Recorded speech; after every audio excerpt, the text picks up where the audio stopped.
How do you know if a lesson was effective? You spent the whole class teaching this lesson and now it's over. Students are leaving and going to the next class.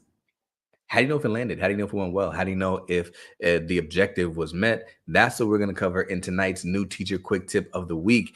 I'm your host, Daryl Williams Jr., former terrible teacher turned two-time teacher of the year. And every week I'm going live to give you one game-changing tip that you can use in your classroom today to make a bigger impact on student achievement. So we're here and we're in the lesson planning phase and we're trying to figure out how to properly plan effective lessons. And as you know, this that we're working through is actually the last lesson inside of the course, Properly Planned Effective Lesson, which lives inside of Impact. Impact is our community membership that you can have access to, where you get access to the courses, the content, and the coaching to help you become the teacher that you've always wanted to be and make the impact you've always wanted to make. If you really just say, I recognize where I am as a teacher, and I know that I can be doing more, I know that I can be doing greater, I know that I can have a bigger impact.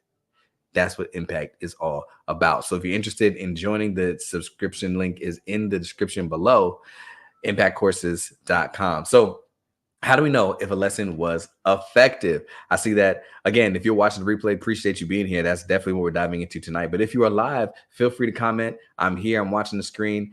We are here live as well on this Tuesday night, just like I'm live every Tuesday night. But remember, we went through what it takes to properly plan an effective lesson. If you remember, go ahead and put some comments down below. What is the foundation of every effective lesson? Tick tock, tick tock, tick tock, tick tock. The standards. The standards are a foundation where curriculum is a resource. I told a story on a short on a reel recently where one of the mistakes I made as a new assistant principal was relying heavily on curriculum and giving teachers, making sure we purchased the right curriculum and make sure we had access to the right curriculum. And then when it came time for end of year assessment, those pre-tests or those mock EOGs or mock end of year assessments, the data was low. What's going on? And the teachers were like, well, we didn't cover this because it wasn't in our curriculum.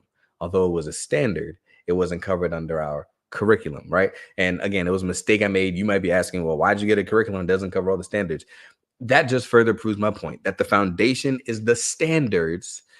The curriculum is a resource. So utilize curriculum as a resource, not as a standard. And then we said, once you know the standard, you have to then break it down into manageable chunks that we call objectives. Those objectives are your lesson objectives that you teach in order to eventually get to mastering the standard, right? Is that making sense? Okay. It's like if you look at a whole sandwich and every bite would now be an objective. If the goal is to eat the entire sandwich, right? Each bite is known as an objective. What's your favorite type of sandwich? No, let's not do that. Let me stay. Let me stay. Let me stay on track, not get off course. Right. So now then we have the objectives, but then we ask the question, how do we then bring that alive? How do we bring it to life once we have the objectives? How do we add our own little razzle dazzle? Listen, everybody is different. Everybody is unique, and every class should be different and should be unique. So you're going to add your own stories. You're going to add your own anecdotes. You're going to add everything that you need to add to make it unique to yourself. Although you're teaching the same standards as somebody, you don't have to teach it the same style because you are unique. Jasenia, what's up? Good to see you. One of our impact members just shouting us out and saying, hey, I'm glad that you're joining us here. All right. So just saying it, we're talking about how to properly plan these effective lessons, right? To add your own little razzle dazzle. And then how do you know if the lesson is landing, and how do you pace throughout the year? Should I spend time on this? Should I spend time on that? How do you identify? Last week, we spoke about the PACE framework, PACE, how to properly assess which standards and which objectives need to spend more time on so that you can pace yourself throughout the year so that you can teach all the standards and not just cover them or not even just don't expose some of them. So here we go. We're landing the plane on this course talking about how do I even know if the lesson was effective? An effective lesson is one that engages students, it meets the objective, and it produces measurable progress.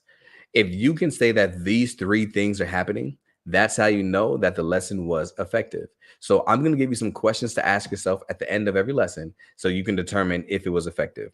One of the greatest strengths of a teacher is to be a reflective practitioner. I know you've seen that word somewhere, on a maybe in your professional development document or something of that nature, or your professional development plan to start the year. But a reflective practitioner, somebody who reflects over things, because the only way that you get better is if you ask yourself what went well, what went wrong, what can we do to improve. When you ask yourself those questions, that's how you grow. And that's not just in teaching, that's literally in everything that we do in life as people. I spend a lot of time in reflection, just really asking myself, man, how can I have done this differently, even when I'm cooking, right? Just now I just cooked some spaghetti for the kids, and afterwards, you taste a little bit. Man, should maybe next time I'll add a little bit less salt, add a little garlic, add a little some onion, a little Parmesan cheese, maybe add a little, you know what I'm saying, the little Italian seasoning. You know what I'm saying? So you reflect over it and you ask yourself, what can I do to improve next time? And it's the same thing with our lessons. So here are the questions that you can ask yourself to determine whether or not it's time to whether or not the lesson was effective. Again, the first part of the effective lesson is that you have to ask where this again, it's engaging, it meets the objective, and it produces measurable progress. So here are the three questions to ask yourself: were students engaged? Did it meet the objective? And what is the measurable progress? Now I'm going to break each of those down individually. So the first question, were students engaged? What you're really asking yourself is what worked and what didn't. The reason why I'm asking this question is because one of my favorite YouTubers, Sean Cannell, says success leaves clues, so make part twos. Right. So he was talking about he was really talking about how to grow your YouTube channel. So for example, for me, my best performing video on the platform is in regards to classroom management. So then I started a whole classroom management series. Why? Because success leaves clues, so make part twos. When obviously something I said with regards to classroom management, people wanted to hear. Right. Shout out anybody who followed or subscribed because you saw a classroom management video. So I said, wow, okay, so people find value in this. Let me repeat this and give more classroom management tips, right? And that's how we started growing the platform. And now here, what I'm saying for you is it doesn't necessarily mean you do the same exact thing. I didn't make the same video three times. I saw classroom management was a strength, and then I made other videos to support that. I continued that. Success leaves clues, make part twos. The clue I understood was people wanted to hear about classroom management. So what I'm saying for you in your lesson is, were students engaged? If they were engaged, what are the things that you did to engage them? Because success leaves clues, so make part twos. Not saying we do the same exact thing. If you say, man, we played a Kahoot today. I always use Kahoot because I know everybody knows it, but we played a Kahoot. We did Book It. We were on Socrative. We were on Brisk. Like today, the students did this and they were so engaged. That doesn't mean you need to use the same software tomorrow. That doesn't mean you need to do the same activity tomorrow. That means, what is the principle in which why they were engaged? Because they were actively participating. They were interested in this activity. They were able to collaborate with their friends. They were able to use technology. Well, like, what is the thing that, you know what I'm saying? What is the thing that caused them to be engaged? You don't need to repeat the exact same platform or software or activity or game, but what is it about the game and the activity that made them appear to be engaged? You can repeat that over and over again. How do we know if students are engaged?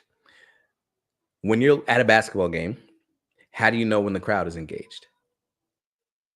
Think about it, right? If it's a blowout game and nobody's really scoring, they're not really doing well, people are sitting down scrolling on their phones, they're not engaged.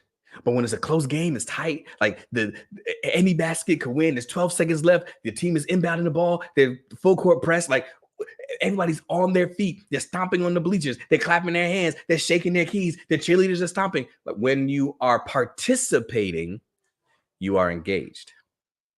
So how do you tell if somebody is engaged in your classroom? When they are participating, that's how you know that they are engaged. It doesn't necessarily mean that they're, standing on top of their chairs, stomping like they're stomping on the bleachers. What it means is they are actively participating, even if that's quietly taking notes, right? That means they're actively participating. That's how you know that somebody is engaged. So question number one, were students engaged? The way that you think about that is, hey, what worked, what didn't, whatever worked, hey, success leaves clues, make part twos. And then if you're confused about what worked, ask the students. Even I know Jaseni's a kindergarten teacher, even the kindergarten students, what did you like about today's lesson? And when you recognize that they are actively participating and engaged, what did you like about today's lesson? Right? What was something that worked for you as you get a little bit older? And you can ask the students, what is something that was helpful? What is something that was confusing? What is something that you would like to see more of? Like you can ask them these questions because They want, listen, everybody understands that we come to school for X amount of time and we have no choice in the matter. Teachers, students, staff, everybody understands that. Students would much rather be in a situation where they are enjoying themselves. So if you ask them, what are the things that you enjoyed about this lesson? I noticed you were actively participating. What are the things that you enjoyed? They can definitely tell you the things they enjoyed because they want you to repeat it, because they want to enjoy their time at school where they have to be, right? So feel free to ask them questions. So again, how do we tell if a lesson is effective? It engages students, it meets the objectives, and it produces measurable progress. So the first question we ask ourselves is what? Were the students engaged? The second question we can ask ourselves now is, did students meet the objective? The only way we're going to know if students met the objective is if we have a check for understanding. And that check for understanding needs to be directly aligned to the objective. That's why the objective needs to be clearly stated, clearly outlined, and that's the clear focus of the lesson. Because now, what I'm going to do is with my check for understanding, whether it's a quiz, whether it's an exit ticket, whether it is some other type of formative assessment, whether it is an online Socratic seminar type situation, whether it's a Kahoot, whatever you're using to formatively assess students. We covered that in another video. There's so many different ways you can formatively assess students.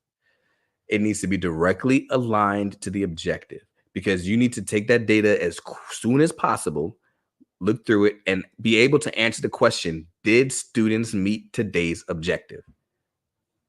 The reflection, the assessment, the evaluation tool that you use at the end of the day, it does not need to evaluate what you covered yesterday. It's not time for a spiral review. This is not, did you understand this in second grade? No, today, what we taught in this class while you were in this class today, did you meet the learning objective for the time that we spent here together?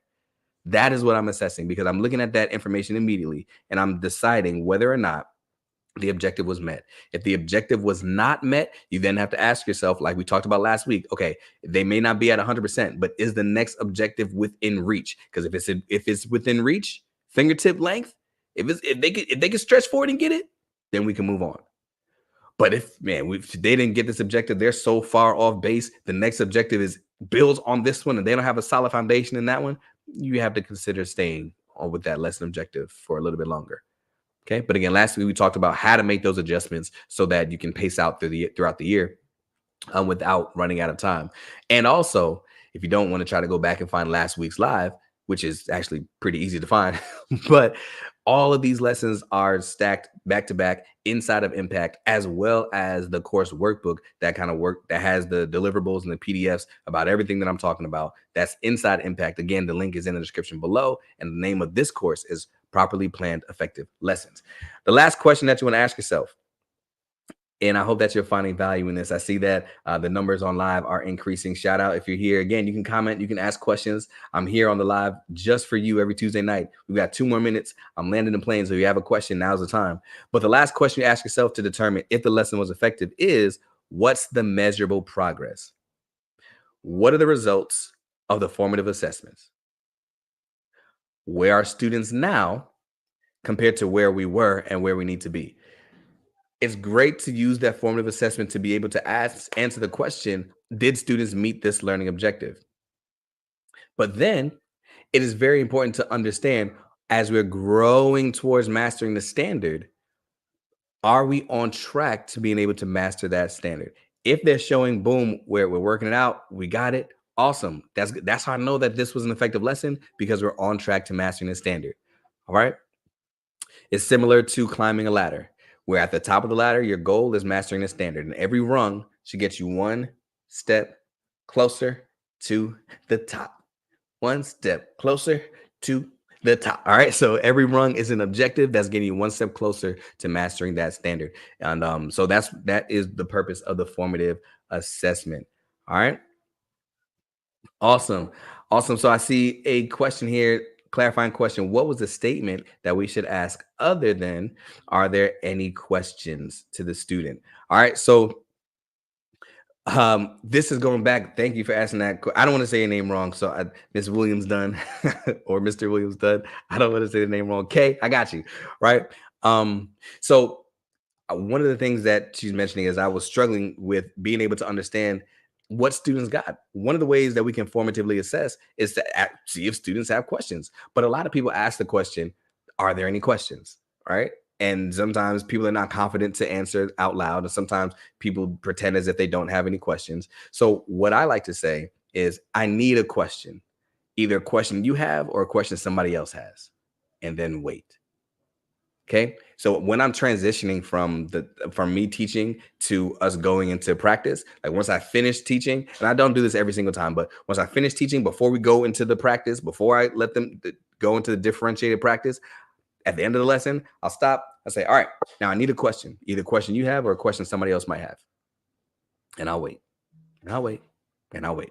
Early on in the year, it'll be quiet. And I'll just let them know, no, I need a question. Like we're not moving on until I get a question.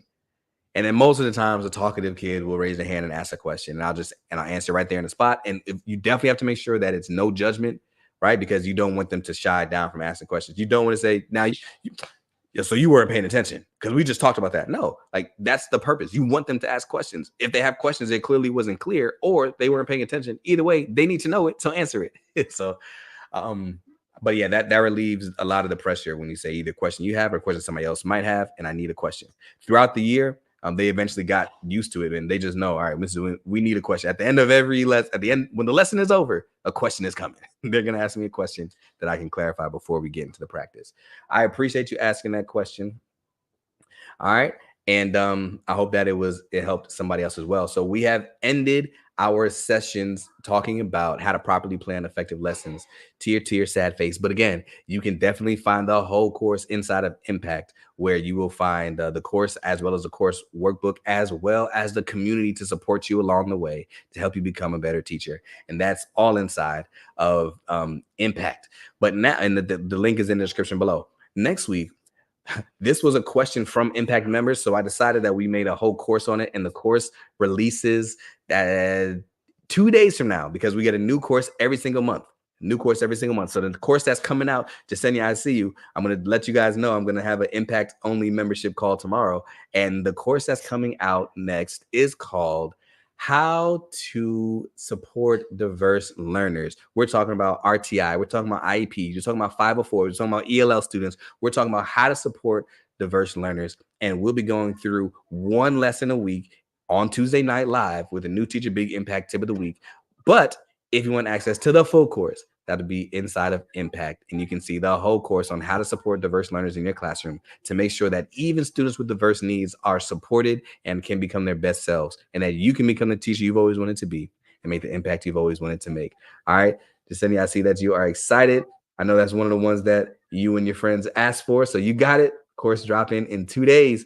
I hope that you guys enjoy it. As for everybody else, thanks for being here. I'll be back next week, same time, same place, 7 p.m. Eastern time on Tuesday nights, going live with new Teacher Big Impact tip of the week. Come with your questions, come ready to learn, and come ready to become the teacher you've always wanted to be and make the impact you've always wanted.